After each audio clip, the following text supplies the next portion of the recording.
Hi friends, সিনা farming ইকুইপমেন্টে আপনাদের স্বাগতম।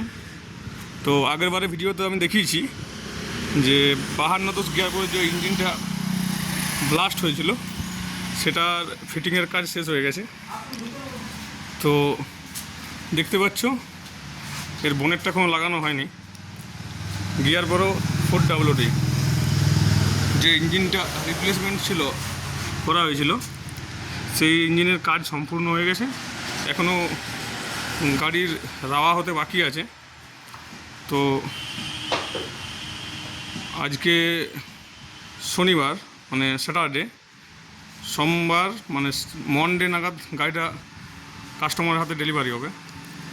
তো দেখতেই পাচ্ছ গাড়ির সব কিছু কমপ্লিট হয়ে আছে।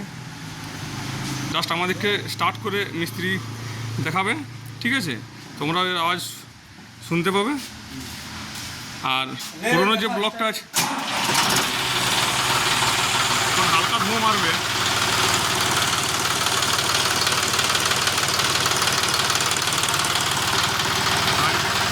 হালকা ধোঁয়া থাকবে। রাওয়া হওয়ার পর ঘন্টা 4 থেকে 5 ঘন্টা রাওয়া হতে সময় লাগবে। তো মিস্ত্রিরা বলেছে আওয়াজটা শুনতে পাবে।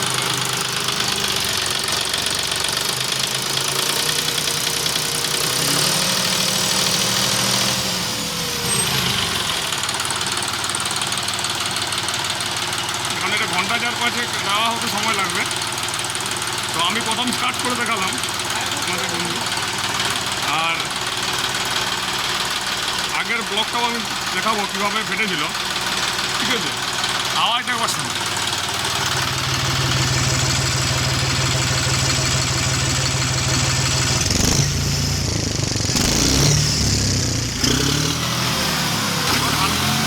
এখন একটু হালকা ঘুম মারবে, 4 ঘন্টা 5 ঘন্টা রাওয়া হওয়ার পর ওটা নিজের পজিশনে চলে আসবে।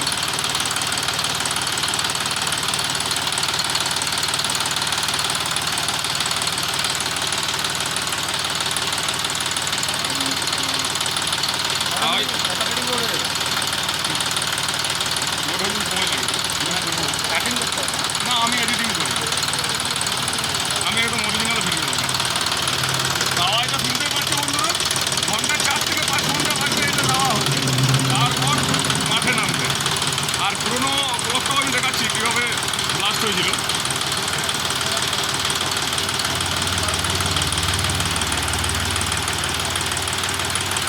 বন্ধ করতে হবে, বন্ধ করবে কি? চলো, ঠিক আছে চলো। আর পুরোনো ব্লকটাও দেখাচ্ছি।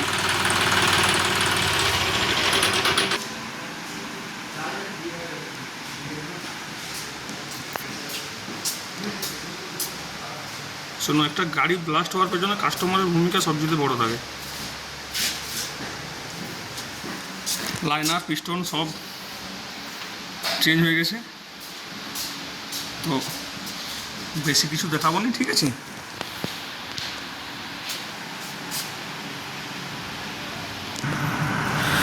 তো বন্ধুরা, তোমরা তো দেখলেই ভিডিওটা লাস্ট অবধি। তো আমরা ভিডিও এখানেই শেষ করছি, আরও দেখা হবে পরের ভিডিওতে, ঠিক আছে?